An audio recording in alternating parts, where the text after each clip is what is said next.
Le retour aux affaires de Cédric Doumbé s'est mué en un succès éclatant. Le franco-camerounais a notamment démoli Jalel Willis au premier round. Provocateur comme à son habitude, il en a profité pour adresser une grosse pique à l'UFC après sa victoire. On attendait une réaction claire et nette de sa part, Cédric Doumbé l'a livré lors du Bellator Paris. Battu par Baki il y a 2 mois de ça, l'ancien kickboxer a remis les pendules à l'heure en fracassant son adversaire. Jalel Willis n'a même pas tenu un round entier face à la légende du Glory, qui a emporté une victoire facile. Un peu trop d'ailleurs aux yeux des fans. Qu'à cela ne tienne, tout fonctionne à nouveau à merveille pour Doomsed. Si on ne connaît pas le montant de son chèque pour le combat, il sera certainement encore une fois bien supérieur à ce qu'il aurait touché à l'UFC. Organisation qu'il avait snobée pour des raisons financières. Il s'est d'ailleurs permis de titiller la fédération de Dana White après sa victoire, prédisant carrément un bouleversement majeur dans le monde du MMA. Il a déclaré ceci: l'UFC est une grande organisation, mais aujourd'hui, il y a le PFL et le Bellator, qui je pense vont détrôner l'UFC dans les années à venir. Ils seront les précurseurs de ça, je ne vais pas cracher dessus. Avec les arrivées coup sur coup de Francis Ngannou et Doumbé, le PFL avait frappé un grand coup, il y a 1 an. Le premier n'y a pas encore fait ses grands débuts, mais le second est déjà l'auteur de 3 combats ultra médiatisés. Notamment contre Jordan Zebo, Baki et Willis. Pour lui, il n'y a aucun doute que sa fédération peut un jour monter sur le trône. Et bien évidemment, ses propos sont loin de faire l'unanimité. Certains fans ont réagi en disant « Vas-y, arrête de mentir, ce n'est pas bien. Personne ne va détrôner l'UFC, ils sont beaucoup trop en avance. » Il sait qu'il n'a pas le niveau de l'UFC, donc il se persuade que le PFL et Bellator vont être au-dessus, mais il sait que c'est faux. Cédric Doumbé croit sincèrement à l'énorme potentiel du PFL, au point où la légende du Glory pense que la Ligue pourrait surpasser l'UFC à l'avenir. Des paroles qui feront forcément son grand patron Dana White, même si l'écart est encore conséquent.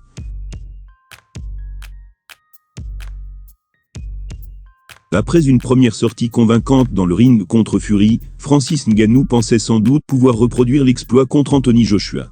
Mais l'écart de niveau était trop important entre eux, et il a fini au tapis en quelques minutes seulement. Le Predator vient d'expliquer son ressenti sur le moment. Comment qualifier Francis Ngannou aujourd'hui? Est-il un boxeur, une légende des arts martiaux mixtes, ou alors un combattant polyvalent, qui peut passer de l'un à l'autre? Difficile de trancher sur la question. Mais ce qui est certain, c'est qu'il a effectué ses 2 derniers combats dans un ring, avec des gants. Et c'était face à 2 adversaires absolument terrifiants. Le premier se nomme Tyson Fury, et il est l'un des plus grands champions de l'histoire du noble art. À la surprise générale, le Predator a d'ailleurs réussi à lui tenir tête, à l'envoyer au tapis. Et de l'avis de certains, il aurait même dû s'imposer à la décision. Un exploit non négligeable, même s'il est désormais assez clair que le Gypsy King ne le prenait pas du tout au sérieux dans sa préparation. Fort de cette belle première impression, le Camerounais a eu droit à un autre combat lucratif contre Anthony Joshua. Un monstre qui était quant à lui plus déterminé que jamais. Il l'a donc mis KO en seulement quelques minutes, illustrant bien tout l'écart technique qu'il pouvait y avoir entre eux. De passage sur une chaîne africaine, Ngannou est revenu sur ce moment. Voilà ses mots: après le KO, j'avais les yeux ouverts, je suis resté conscient. Je réagissais très vite, mais je ne pouvais pas parler. Ça met du temps à revenir. Quand tu tombes, tu sens que t'es tombé, il se passe quelque chose dans ta tête.